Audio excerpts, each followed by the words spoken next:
Baik, selamat siang semuanya. Terima kasih atas waktunya. Perkenalkan, nama saya Andi. Saya Product Manager dari PT Kiwos Company Internasional dari Indonesia. PT Kiwos sendiri adalah sebuah perusahaan yang sejatinya bergerak di bidang teknologi yang bisa memberikan solusi teknologi untuk segala jenis industri. Kalau kita, terutama kalau di sini kan lagi event manufacturing ya, terutama event manufacturing itu saya baru saja sekitar beberapa hari yang lalu ya, menerima sebuah email yang lumayan lucu email ya. Jadi email ini sebenarnya berasal dari salah satu pelanggan Keywords. Pelanggan tersebut menghubungi Keywords, dia nge-refer temannya ke kami. Pertanyaannya sebenarnya simple. Seberapa cepat Keywords bisa mengurus semua lisensi software yang ada di kantor dan pabrik saya? Ya, pertanyaannya gampang. Nah, sebenarnya kalau pertanyaan soal lisensi itu ya simple kan, kayak software apa aja gitu. Kita tanya software apa saja sih Pak yang dibutuhin, kayak gitu, kayak berapa unit, berapa quantity, software apa saja, tipenya sebaik, kayak gitu. Kita ngasih pertanyaan gitu. Nah, jawabannya cukup menarik. Jawabannya malah dibalas lagi kayak kita nggak tahu. Kita nggak tahu. Terjadilah meeting. Singkat cerita, sebenarnya mengganti software itu adalah salah satu upaya dari masalah yang sedang dihadapi yang lebih tinggi lagi. Jadi ternyata salah satu dari salah satu cabang dari kantornya itu adalah biasa dia itu terkena ransom. Nah, lalu mereka punya backup, it's okay, lancar, mereka bisa nge-restore dan sebagainya. Nah, cuman salah satu pihak manajemen mengatakan gini, apa cara agar tidak kena ransom lagi? Dan salah satu dari mereka adalah kita meletakkan komputer kita di cloud. Jadi pertanyaan adalah, apakah bisa saya Keywords menyediakan lisensi untuk komputer yang berbasis cloud? Kenapa komputer berbasis cloud? Karena mereka tidak ingin setelah kejadian ransomware itu terjadi, mereka tidak ingin ada aplikasi apapun yang ada data tersimpan lokal apapun itu di PC. Mereka tidak ingin. Jadi kalaupun next time PC-nya kena hit, ya udah install ulang aja, kan nggak ada apa-apa di dalamnya. Nah, yang jadi tantangan adalah komputer yang mau dipasangin itu adalah komputer yang digunakan untuk desain, manufacturing, Autodesk, CATIA, SolidWorks, yang dimana membutuhkan VGA. Ya. Nah, disinilah yang ada tricky. Bagaimana kita membuat sebuah cloud yang bisa menggunakan komputasi, VGA, komputasi, dan bisa di remote, dan orang tetap bisa menggunakan software-software di dalamnya selayaknya komputer hadap-hadapan dia biasa, kayak gitu. Nah, iya, ini sejujurnya ini adalah salah satu kasus yang Keywords pernah mencoba di lab, under lab, dan skala kecil kita pernah mencoba testing, hasilnya sukses. Tapi begitu ditanya berapa unitnya banyak sekali. Oh, itu semacam endpoint sentral gitu, Pak? Iya, benar. Oh, Jadi kita kayak semacam. Jadi akhirnya kita brainstorming sama klien-kliennya. Ada berapa pertanyaan gitu, kayak one to one replacement atau berbasis VM. Kalau one to one replacement berarti misal ada 10 unit komputer, maka 10 diletakkan di cloud berupa fisik. Jadi 10 unit komputer, 10 unit VGA berupa fisik.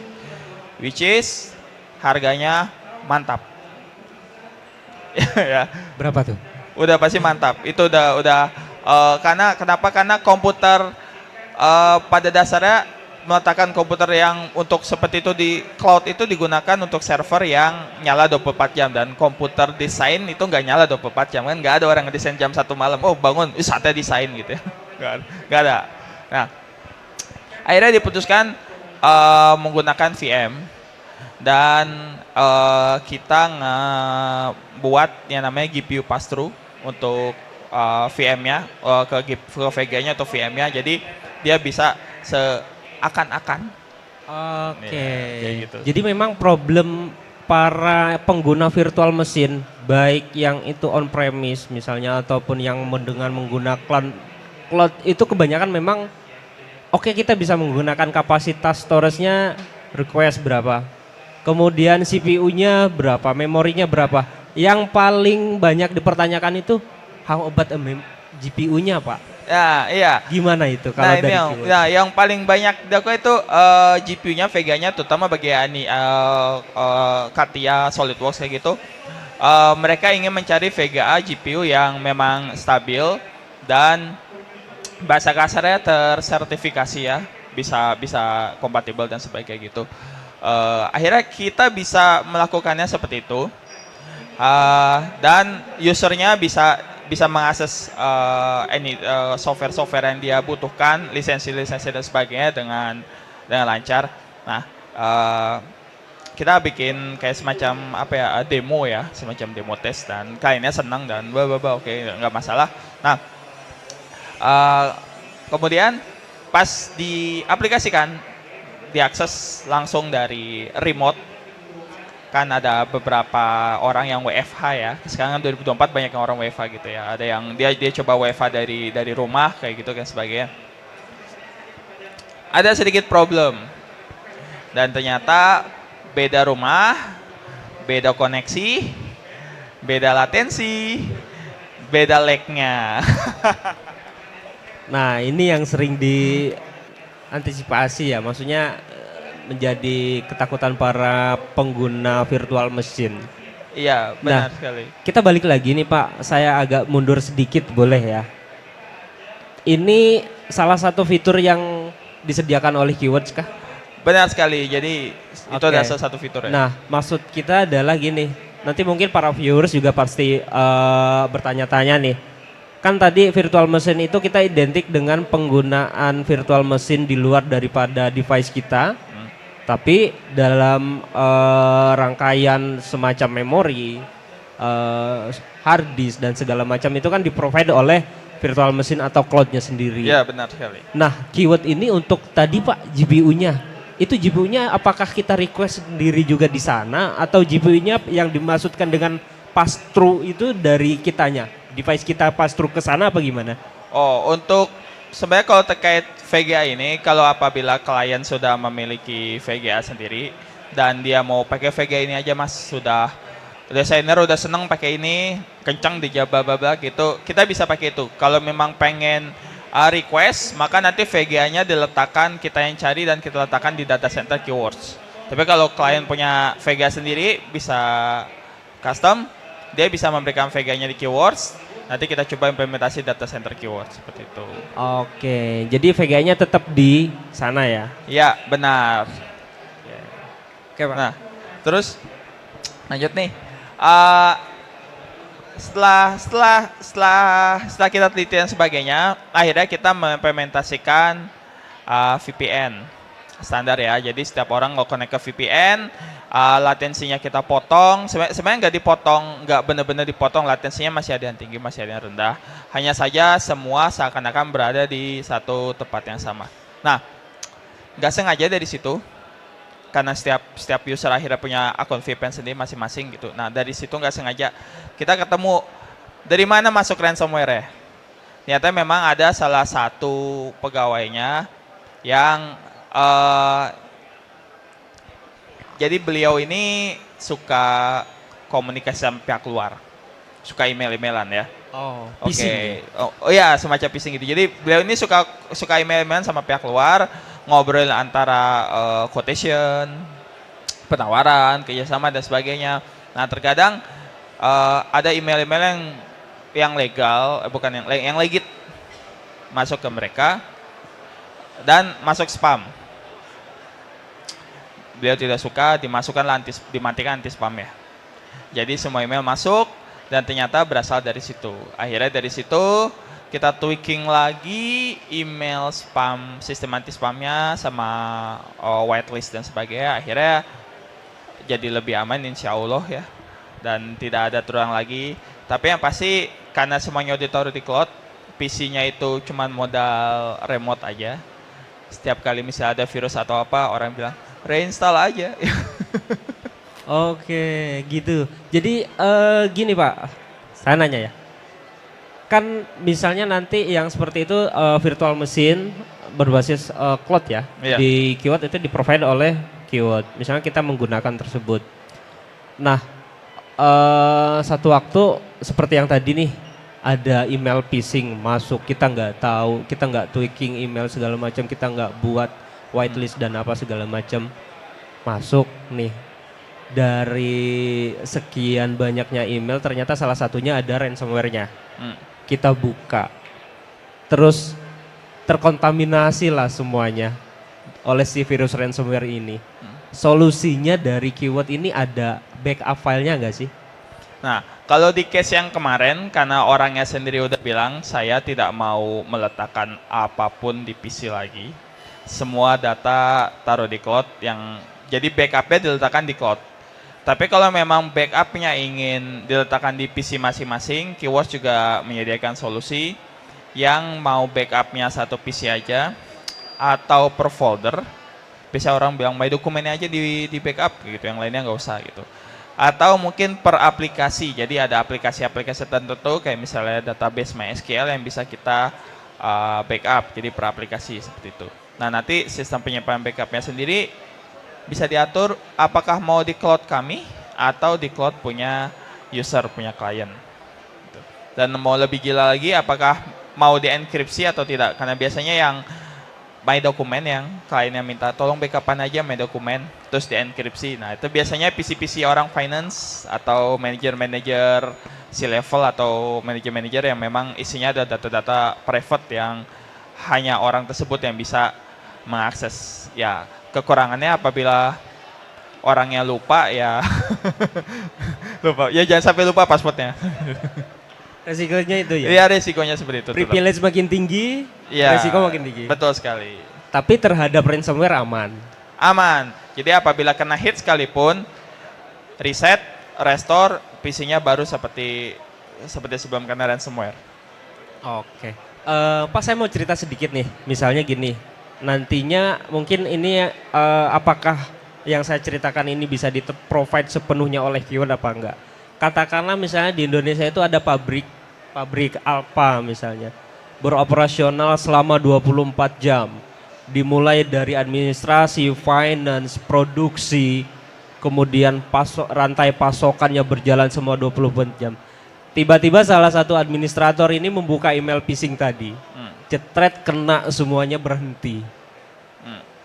Maksud saya adalah dari rangkaian itu tadi, dari pertama Pak, untuk mencegah ransomware itu sampai ke dia berkelanjutan lagi, si operasional pabriknya ini gimana sih yang di provide nih flow-nya oleh Kiwat? Oh iya, apabila sudah terjadi insiden, kita bicara udah terjadi insiden ya. Apabila sudah terjadi insiden, hal pertama yang biasa kita lakukan adalah kita isolasi jaringannya. Jadi semua PC yang udah kena itu dimatikan jaringannya, bukan PC-nya. Kalau PC yang dimatikan nanti justru malah ada data-data yang sebelumnya masih ada tapi hilang, nggak bisa, forensiknya jadi nggak bisa dilakukan.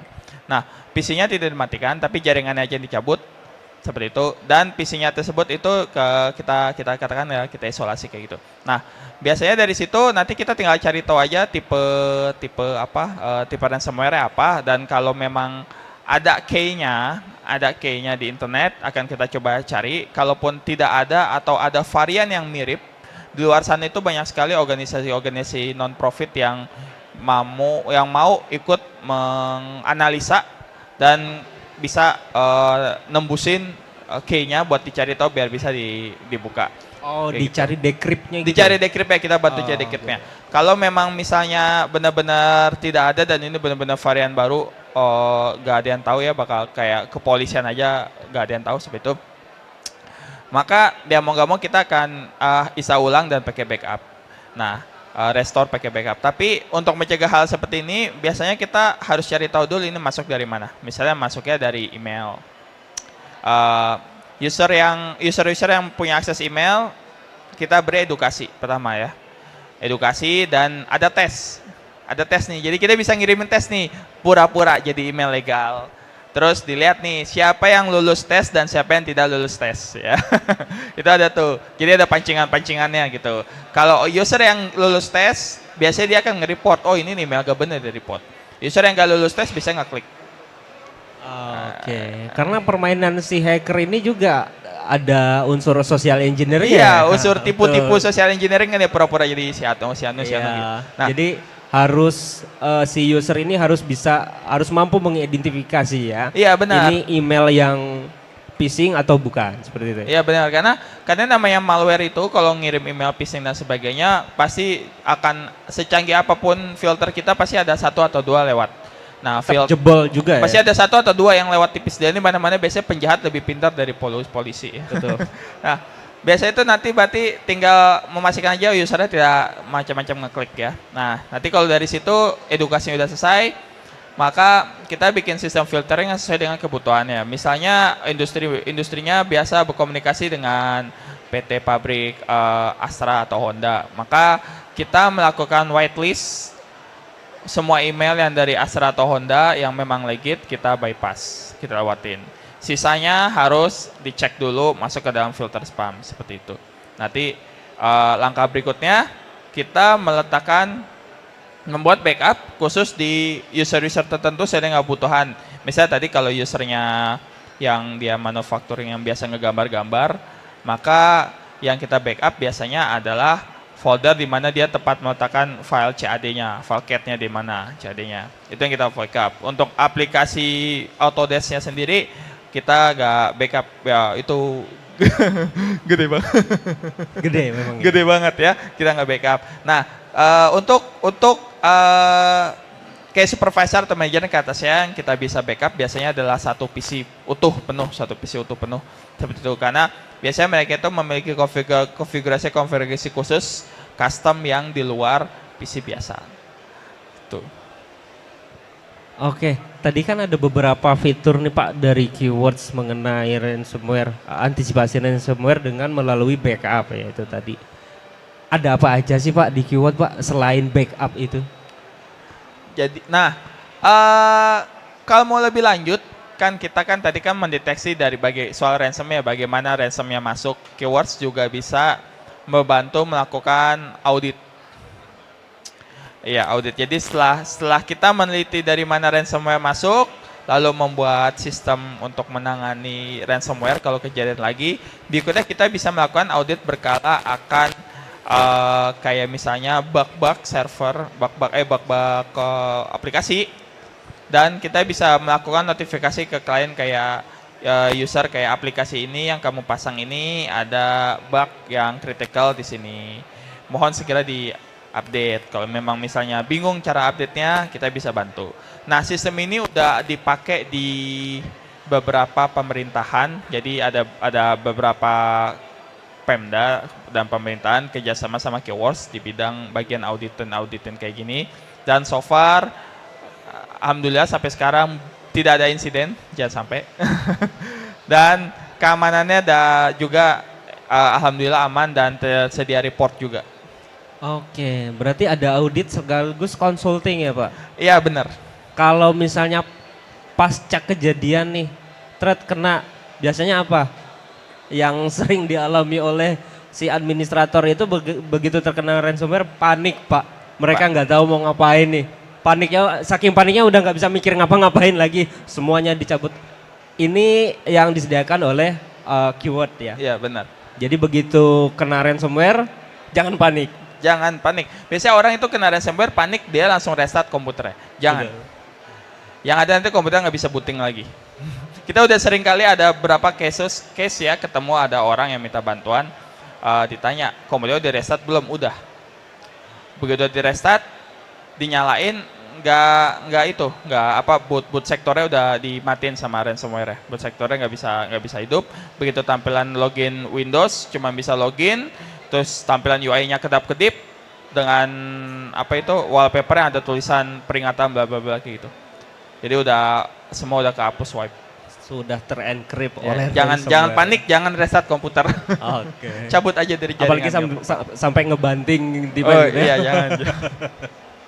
Jadi cukup konsultasikan begitu terkena ransomware, cukup konsultasikan dengan keyword. Ya, Pak? Iya bisa dibicarakan. Oke. Nanti kita bisa mencari solusinya bagaimana yang terbaik dan untuk pencegahan agar tidak terjadi seperti ini lagi. Karena ya biasanya orang itu baru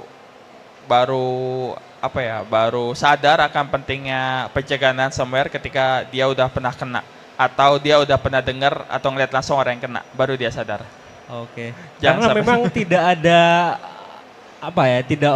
tidak ada obat dari awal ya Pak. Iya nggak ada. Pencegahannya pun solusinya cuma satu, cuma backup. Iya, ya ransomware ini kayak pilek lah. Oh. Kita itu pasti kena pilek, cuman ada beragam cara untuk menyembuhkan pilek supaya bisa yang versi cepat, versi lama, versi murah, versi mahal. Makanya ada juga vaksin pilek kan. Kayak kalau dari awal kita bisa vaksin pilek, kenapa kita harus repot-repot nunggu sakit pilek? Oke, jadi upaya langkah awalnya adalah dengan cara backup. Ya, bayangkan ada dengan cara backup dulu.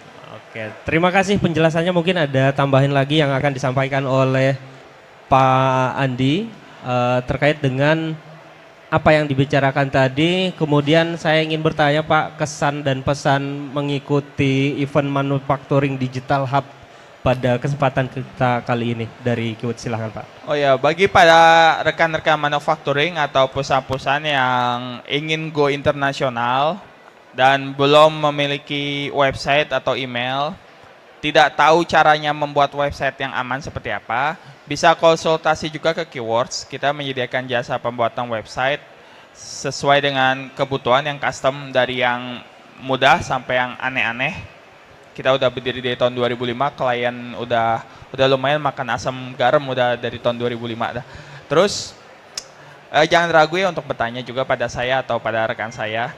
Nah, untuk pesan dan kesannya ya, kesannya adalah saya harus belajar bahasa Inggris lagi. Karena banyak eksibitor yang ikut dari Iya. luar ya Pak. Iya, karena banyak sekali eksibitor di luar dan komunikasi bahasa Inggris mereka, saya begitu kayak, ini saya harus les bahasa Inggris lagi nih. Kalau gitu bareng sama saya Pak. Infokan ya, yang bagus. Oke, mungkin Bapak-Bapak dan Ibu sekalian sudah mendengarkan apa yang disampaikan oleh Bapak Andri Triadi dari PT Keywords Indonesia. Yang mana mungkin pertanyaan umum aja nih Pak, mungkin ada Bapak dan Ibu males banget mau nanya, ya udah dengerin kita aja lah ngoceh gitu ya Pak. Pak, kalau mau konsultasi, kalau mau datengin kantornya, kalau mau ngubungin Bapak, itu di mana dan nomornya berapa sih Pak? Kantor kami ada di Cyber 1 di Kuningan Barat, di Mampang Perapatan. Dekat sekali sama Cyber 1 ya, bukan Cyber 2 ya. Jadi kalau Cyber 2 kan ke arah KPK, ya sana. Kalau Cyber 1 ke Mampang Barat, Kuningan Barat, bisa datang ke sana. Atau bisa langsung aja chatting di situs Keywords, itu ada chatting manusia yang nerima. Bukan robot, bukan AI, manusia. Bukan Jadi chatbot kalau, ya? Ya, asal jangan curhat. Asal jangan curhat. Ya, bisa langsung chat aja ke situ, ngobrol-ngobrol. Sekedar mau konsultasi, no problem. Oke, luar biasa. Jadi bukan cuma konsultasi buat ransomware, kemudian bisa menyediakan fasilitas untuk backup data, ada juga websitenya ya Pak. Ya. Oke, terima kasih Pak untuk Pak Andi. Kita ucapkan terima kasih banyak. Sekali lagi kita berikan aplaus untuk Pak Andi. Para pengunjung sekalian dan para viewer, itu tadi yang disampaikan oleh Bapak Andi Triadi dari PT Keywords Indonesia. Sampai jumpa di kesempatan lainnya. Kita akan hadirkan nanti setelah ini ada pembicara berikutnya. Untuk Pak Andi saya ucapkan terima kasih banyak. Terima kasih kembali.